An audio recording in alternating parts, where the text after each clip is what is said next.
Hello and welcome back to Read Becca. Today we're going to talk about An Apprenticeship or the Book of Pleasures by Clarice Lispector and translated by Stefan Tobler. I wish I were not talking about this. I will be honest, I was assigned this book as part of the Booktube Prize. If you want to know more about the Booktube Prize, I will link it down below, but I'm reading in the octafinals, the translated fiction category, and this one was not terribly successful for me, unfortunately. I think if I had not been reading it for the prize, I would have DNF'd it within a few pages, honestly. So plot-wise, it's very thin. I don't know how to really explain the plot. This is a very slim little novella, and even in the slim package, it was a struggle to get through for me. So the plot is ostensibly this story about a young woman in her 20s who doesn't really have her life together. She has no independence at all. She doesn't know what she wants or her desires. And so this guy comes into her life who is a much older man. He's a professor, and he is teaching her how to be self-actualized, I guess, is kind of the way to express it. But he's doing that by not having sex with her.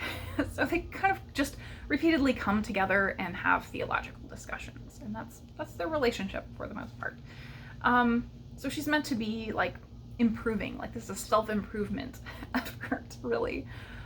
However, it just didn't work for me at any level. I don't think this was effective in any point. As I said, from the plot standpoint, it's very thin. There's not much there. It doesn't hold together in any sort of linear fashion. It kind of jumps around in these anecdotes and goes on rambles all the time. So the plot didn't hold together.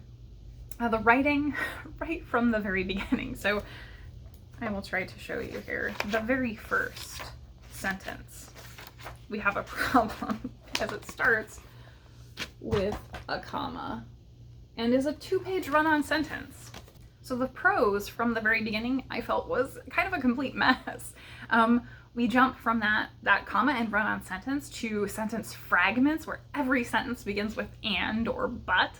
Then we jump into like pages where we just have a single block of text per page. We get less and less text. And then we jump into kind of a normal style for a little while. And then we have a random section where every sentence starts with the word we for some reason, and it's just very all over the place. So I just wound up feeling like the prose actively distracts from the meaning of the text. So effectiveness of the prose, not good. The character, on the other hand, is just completely inconsistent. So I thought, it could possibly be that we're trying to get the sense of her being a mess, but I think it was just inconsistent with the characterization that the author meant, where like she's meant to have like no sense of self and desire, but yet it completely counteracts that at the very beginning, like within the first couple of pages, by her talking about feeling immense desire like before and after menstruation. And it's mentioned as if that's just like a standard thing. As a woman, we feel this. And it was like, okay, that's maybe a thing, but I don't think that's like a conscious thing for most women. Maybe I'm wrong, but like she talks about this very intense feeling around the time, and I was like, okay. So again, very contrary to the character that we're being told doesn't have any sexual agency at all. Then shortly after that, we see her going out and she dresses to seduce. She lies about lovers that she's had, and she is delighting in jealousy of this guy that she's kind of going after. And so that seems very counter, but she's also totally insecure. She overdoes her makeup and is worried about like a cab driver thinking she's a prostitute. Very anti-sex worker sentiment there. I was pretty turned off by that, the way that was framed. She's so insecure about those feelings that she's having that she takes sleeping pills to escape that concern over the judgment. She also later skips a party to stay home and wait for a call from this guy. So it's almost like the training that is meant to be making her more independent is going the opposite way. It's not effective. So that's much more consistent with the character that we're being told she is, whereas everything earlier was completely the opposite.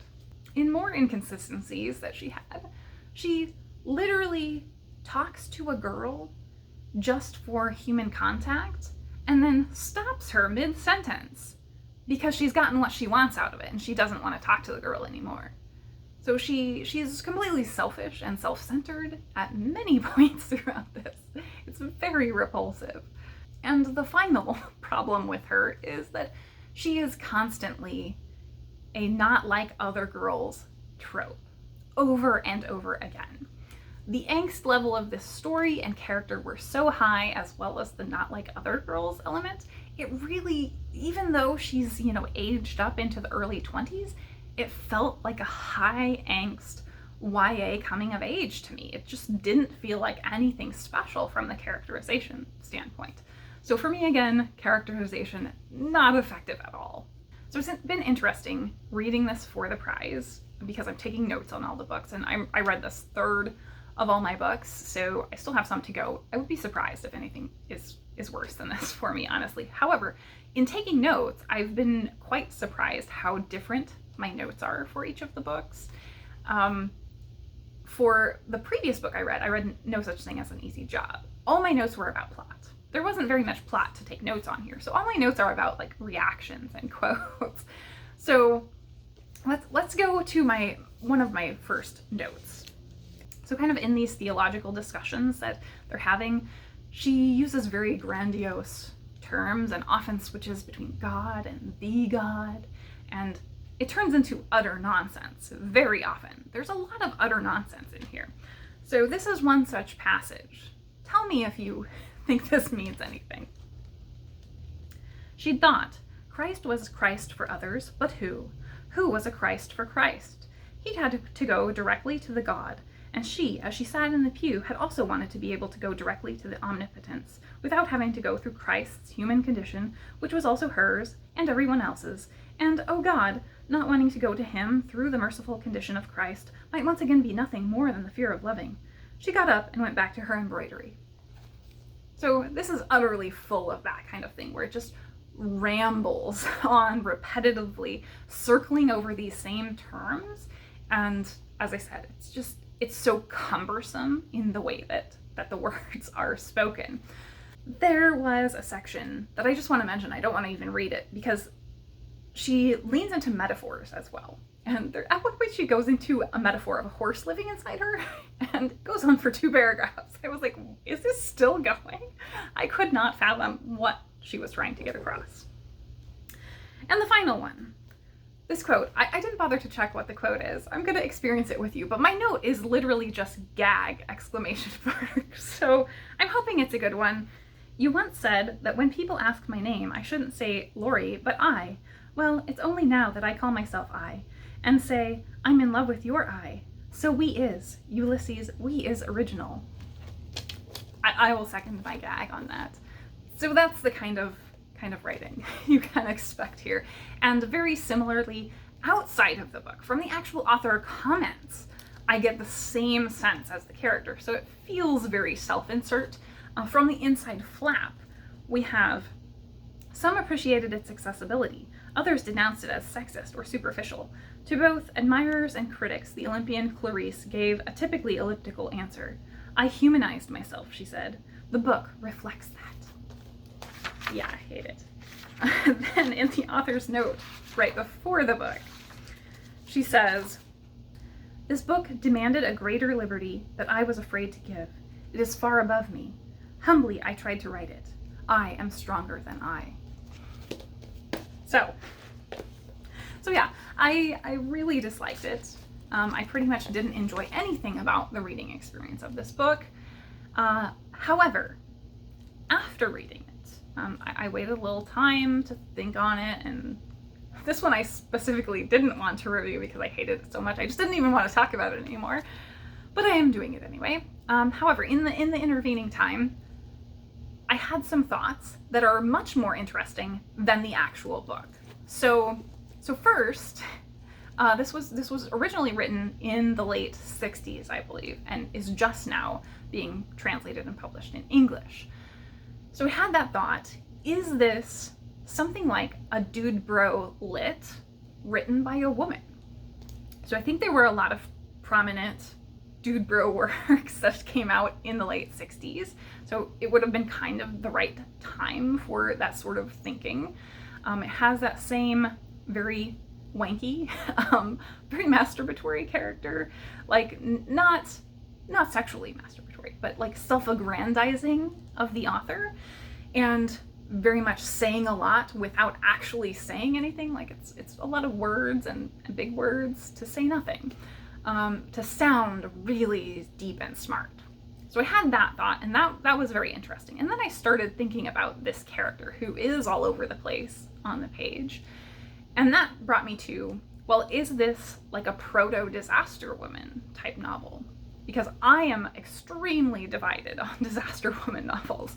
So disaster woman is something that is like almost a trope or even a genre of its own now in modern, like millennial fiction, I would say. And I'm very split on it.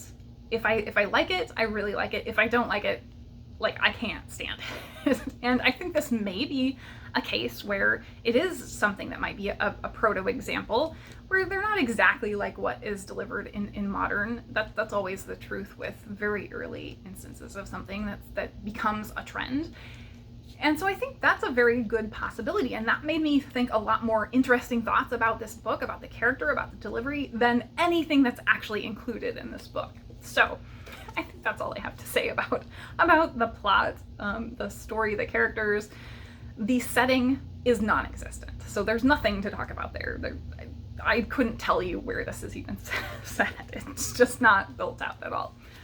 So there's not very much there. I think it was not effective on any level, but it did maybe give me some interesting things to think about after the fact. So I will give it at least 1 star for that, but that's about all I can give it. So that's it for An Apprenticeship or the Book of Pleasures. This will certainly be leaving my collection. Thanks so much for watching.